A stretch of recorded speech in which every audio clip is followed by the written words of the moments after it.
Linux file system के इस spoken tutorial में आपका स्वागत है। मैं उबंटू 1004 का इस्तेमाल कर रही हूँ। हम यह मान रहे हैं कि लिनक्स ऑपरेटिंग सिस्टम के साथ शुरुआत कैसे करना है ये आपको पता है तथा कमांड्स के बारे में भी थोड़ी जानकारी है। अगर इसके बारे में जानना है तो यह दूसरे ट्यूटोरियल में मौजूद है जो http://spoken-tutorial.org पर उपलब्ध है। यह भी ध्यान दें कि लिनक्स केस सेंसिटिव है। इस ट्यूटोरियल में इस्तेमाल किए गए कमांड लोअर केस में हैं तथा जो नहीं है उन्हें बताया गया है। लिनक्स में लगभग सब कुछ एक फाइल है। तो फाइल क्या है? वास्तव में हम जानते हैं कि फाइल वो होती है जिसमें हम डॉक्यूमेंट्स और पेपर्स जमा करके रखते हैं। उसी तरह लिनक्स में भी फाइल जानकारी संग्रहित करने के लिए एक जगह होती है। अब डायरेक्टरी क्या है? एक डायरेक्टरी को बहुत सारी फाइल्स और सब डायरेक्टरीज का संग्रह माना जा सकता है। एक डायरेक्टरी हमें अपनी फाइल्स को व्यवस्थित रूप में संगठित करने के लिए मदद करती है। यह वही है जिन्हें हम विंडोज में फोल्डर कहते हैं। लिनक्स में अलग अलग यूजर्स अपनी डायरेक्टरी के साथ फाइल्स रख सकते हैं जिसे दूसरे व्यक्ति रूपांतरित नहीं कर सकते हैं। वैसे भी यदि डायरेक्टरीज न होती तो सिस्टम की सारी फाइल्स को अलग अनोखे नाम देने पड़ते जिनको बनाए रखना बहुत ही कठिन होता। हालांकि फाइल्स और डायरेक्टरी के लिए ये परिभाषा उनके बारे में जानकारी देने के लिए ठीक है, लेकिन सिर्फ यही इनके लिए पूरी तरह से सही नहीं है। फाइल का एक नाम होता है, उसके कंटेंट्स के साथ साथ कुछ प्रशासनिक जानकारी यानी एडमिनिस्ट्रेटिव इन्फॉर्मेशन जो कि उस फाइल की रचना या रूपांतरण दिनांक और उसके पहुंच की अनुमति के बारे में भी जानकारी रहती है। ये जानकारी फाइल की आइनोड में संरक्षित रहती है जो कि फाइल सिस्टम में एक विशेष डेटा का खंड है और जो फाइल की लंबाई और स्थान भी संरक्षित रखता है। सिस्टम फाइल की आइनोड नंबर को इस्तेमाल करता है। हमारी सुविधा के लिए यह डायरेक्टरी आकर फाइल को नाम देती है क्योंकि हमें नंबर से ज्यादा नाम याद रखने में आसानी होती है। डायरेक्टरी की अति सरल परिभाषा का विरोध करते हुए ये कहा जा सकता है कि एक डायरेक्टरी वास्तव में दूसरे फाइल्स को संग्रह नहीं करती, बल्कि वह खुद एक फाइल है जो कि दूसरे फाइल्स के आइनोड नंबर और नाम को जमा रखते हैं। वास्तव में लिनक्स में तीन तरह की फाइल्स होती हैं, रेगुलर या ऑर्डिनरी फाइल्स। इसमें अक्षरों की धारा के रूप में डेटा मौजूद रहता है। डायरेक्टरीज जो कि हमने पिछली स्लाइड्स में देखा। डिवाइस फाइल्स, सभी हार्डवेयर उपकरणों और पेरिफेरल्स को लिनक्स में फाइल्स के रूप में प्रस्तुत किया जाता है। लिनक्स में सभी उपकरण जैसे कि सीडी, हार्ड डिस्क, यहाँ तक कि एक यूएसबी स्टिक सब कुछ एक फाइल है। लेकिन ऐसा क्यों है? यह इन उपकरणों को साधारण फाइल के जैसे पढ़ने और लिखने में सहायता करती है। लिनक्स में सभी फाइल्स संबंधित हैं। संक्षिप्त में वे भी हमारी तरह ही एक परिवार के रूप में होते हैं। डायरेक्टरी में संग्रहित सभी फाइल्स और सब डायरेक्टरीज में अभिभावक बच्चों जैसा रिश्ता होगा। यही लिनक्स फाइल सिस्टम ट्री को जन्म देता है। सबसे ऊपर रूट है जिसे फ्रंट स्लैश द्वारा बताया जाता है। इसमें अन्य सभी फाइल्स और डायरेक्टरीज शामिल हैं। अगर हमें सही पाथ की जानकारी है तो ये हमें एक फाइल या डायरेक्टरी से दूसरे में जाने की सहायता करता है। जैसे कि हम लिनक्स फाइल सिस्टम में काम कर रहे हैं, हमें ऐसा लग रहा है जैसे कि हम इस ट्री के साथ आगे बढ़ रहे हैं। एक कमांड और आप एक जगह से दूसरे में टेलीपोर्ट हो जाएंगे। दिलचस्प है ना? सही में ऐसा ही है जैसे कि हम देखेंगे। अब जब हम लिनक्स फाइल सिस्टम में लॉगिन करते हैं डिफॉल्ट रूप से एक होम डायरेक्टरी में होते हैं। अब टर्मिनल पर चलते हैं। उबंटू में Ctrl+Alt+T टर्मिनल को शुरू करने में मदद करता है। हो सकता है यह कमांड सभी यूनिक्स सिस्टम में न चले। टर्मिनल को ओपन करने के लिए सामान्य प्रक्रिया पहले ही एक दूसरे ट्यूटोरियल में समझाई गई है। होम डायरेक्टरी को देखने के लिए कमांड प्रॉम्प्ट पर टाइप करें एचो स्पेस $HOME कैपिटल में और एंटर प्रेस करें। ये हमारे होम डायरेक्टरी का पाथ नेम देता है। हम एक डायरेक्टरी से दूसरे में जा सकते हैं, लेकिन किसी एक समय में हम किसी एक ही डायरेक्टरी में रह सकते हैं और उस डायरेक्टरी को करंट डायरेक्टरी या वर्किंग डायरेक्टरी कहते हैं। स्लाइड्स पर वापस चलते हैं। ये पीडब्ल्यूडी कमांड हमें करंट डायरेक्टरी को देखने में मदद करता है। पीडब्ल्यूडी मतलब present working directory. Command prompt पर टाइप करें पीडब्ल्यूडी और एंटर प्रेस करें। अब यह हमारी प्रेजेंट वर्किंग डायरेक्टरी है। हमने कहा था कि हम एक डायरेक्टरी से दूसरे में जा सकते हैं, लेकिन कैसे? इसके लिए हमारे पास सीडी कमांड है। जिस डायरेक्टरी में आप जाना चाहते हैं उसका पाथ नेम टाइप करने के बाद सीडी कमांड टाइप करें। चलिए हम अपनी करंट डायरेक्टरी को देखते हैं। कमांड प्रोम्प्ट पर अब टाइप करते हैं पीडब्ल्यूडी और एंटर प्रेस करें। अब हम इस डायरेक्टरी में हैं। अब मान लीजिए कि हमें /usr डायरेक्टरी में जाना है। उसके लिए टाइप करें सीडी स्पेस /usr। याद रखें लिनक्स में स्लैश का मतलब है फ्रंट स्लैश और एंटर प्रेस करें। चलिए अब हम अपने करंट डायरेक्टरी को देखते हैं। टाइप करें पीडब्ल्यूडी और एंटर प्रेस करें। हाँ, हम /usr डायरेक्टरी में चले गए हैं। यहाँ मुश्किल ये है कि पाथ नेम्स बहुत लंबे हो सकते हैं, क्योंकि ये एब्सोल्यूट पाथ नेम है जो कि मूल डायरेक्टरी से शुरू करके पूरे पाथ की सूचना देते हैं। इसके बदले में हम रिलेटिव पाथ नेम्स का इस्तेमाल कर सकते हैं जो करंट डायरेक्टरी से शुरू होते हैं। यहाँ हमें दो विशेष कैरेक्टर्स को जानने की आवश्यकता है। डॉट जो करंट डायरेक्टरी को दर्शाता है और डॉट जो करंट डायरेक्टरी की पेरेंट डायरेक्टरी को दर्शाता है। चलिए अब हम सीडी कमांड पर एक संक्षिप्त चर्चा करते हैं। किसी भी तर्क के बिना होम डायरेक्टरी पर वापस जाने के लिए कमांड सीडी का इस्तेमाल करते हैं। अब कमांड प्रोम्प्ट पर जाकर टाइप करते हैं सीडी और एंटर प्रेस करते हैं। पीडब्ल्यूडी कमांड से हमारी करंट डायरेक्टरी को देखते हैं तो हम वापस होम डायरेक्टरी में हैं /home/gnuhata। अब म्यूजिक डायरेक्टरी में चलते हैं। कमांड प्रोम्प्ट पर टाइप करें CD space music M capital में स्लैश और एंटर प्रेस करें। अब पीडब्ल्यूडी कमांड से करंट डायरेक्टरी को चेक करते हैं। पीडब्ल्यूडी और एंटर प्रेस करें। जी हाँ, हम /home/gnuhata/music डायरेक्टरी में आ गए हैं। अब म्यूजिक की पेरेंट डायरेक्टरी में चलते हैं। इसके लिए आपको सीडी कमांड के साथ डॉट का प्रयोग करना होगा।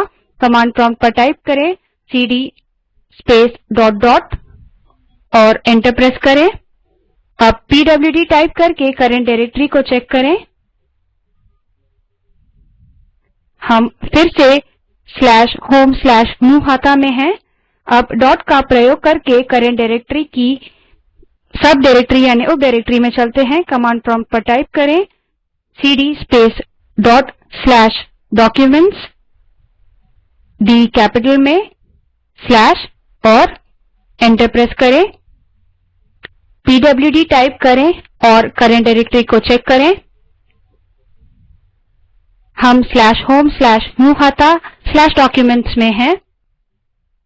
मैं Ctrl L प्रेस करके स्क्रीन को क्लियर करती हूँ ताकि आप अच्छे से देख सकें।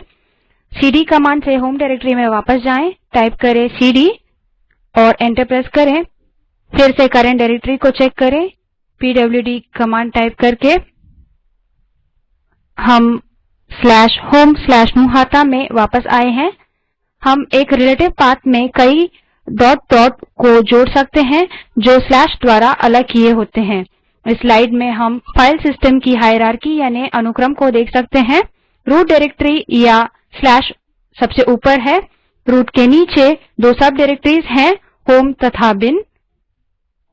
यूजर नेम, यहाँ gnuhata नामक डायरेक्टरी होम के भीतर की एक सब डायरेक्टरी है। तो अब हम /home/gnuhata में हैं। हम बिन डायरेक्टरी में कैसे जाएं? कमांड प्रोम्प्ट पर टाइप करें सीडी स्पेस डॉट/bin और एंटर प्रेस करें। पीडब्ल्यूडी कमांड से करंट डायरेक्टरी को चेक करें। हम अब /bin पर हैं। पहला डॉट हमें /home/gnuhata से /home में ले जाता है। अगला हमें /home से स्लैश या रूट में ले जाता है। अब स्लैश या रूट से हम /bin डायरेक्टरी में आए हैं। अब कमांड सीडी से होम डायरेक्टरी में वापस जाएं। टाइप करें सीडी। एक डायरेक्टरी बनाने के लिए हम mkdir कमांड का प्रयोग करते हैं। आपको कमांड तथा डायरेक्टरी का नाम जो बनानी है उसे टाइप करें। तो करेंट डायरेक्टरी में एक डायरेक्टरी बनाई जाएगी। टेस्टडिर नामक डायरेक्टरी बनाने के लिए यह कमांड टाइप करें, mkdir स्पेस टेस्टडिर और एंटर प्रेस करें। यह टेस्टडिर डायरेक्टरी बनाएगा। ध्यान दें कि डायरेक्टरी सफलतापूर्वक बनी है या हटी है इसकी कोई स्पष्ट सूचना नहीं मिलती है। अगर आपको कोई एरर मैसेज नहीं मिलता तो इसका मतलब है कि ठीक से निष्पादन हुआ है। ट्री में कहीं भी डायरेक्टरी बनाने के लिए हम रिलेटिव या एब्सोल्यूट पाथ का इस्तेमाल कर सकते हैं। अगर आपको ऐसा करने की अनुमति हो तो तथा उसी नाम की डायरेक्टरी पहले से मौजूद नहीं हो तो। यह प्रक्रिया एकाधिक डायरेक्टरी या डायरेक्टरीज का अनुक्रम बनाने के लिए प्रयोग कर सकते हैं। टाइप करें mkdir स्पेस टेस्ट1 स्पेस टेस्ट2 और एंटर प्रेस करें। यह वर्तमान डायरेक्टरी में दो डायरेक्टरीज बनाएगा, टेस्ट1 तथा टेस्ट2। टाइप करें mkdir स्पेस टेस्ट3 स्पेस टेस्ट3 स्लैश टेस्ट3। यह टेस्ट3 डायरेक्टरी बनाएगा और डायरेक्टरी टेस्ट3 जो कि टेस्ट3 में एक सब डायरेक्टरी है। तो हमने 4 डायरेक्टरीज करंट डायरेक्टरी में बनाई हैं, टेस्टडिर, टेस्ट1, टेस्ट2 और टेस्ट3, जिसमें से पहले 3 खाली हैं तथा आखिरी में एक सब डायरेक्टरी है टेस्ट3।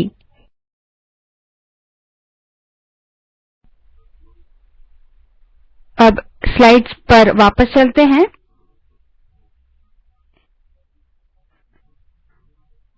mkdir की तरह rmdir एक और कमांड है जो डायरेक्टरी या डायरेक्टरीज को हटाने के लिए प्रयोग किया जाता है। कमांड प्रॉम्प्ट पर टाइप करें rmdir स्पेस टेस्ट1 और एंटर प्रेस करें। यह टेस्ट1 डायरेक्टरी को हटा देगा।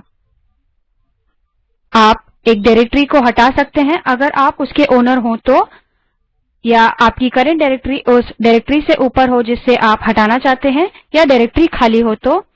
अब कमांड प्रॉम्प्ट पर टाइप करें सीडी स्पेस टेस्ट3 स्लैश टेस्ट3 और एंटर प्रेस करें।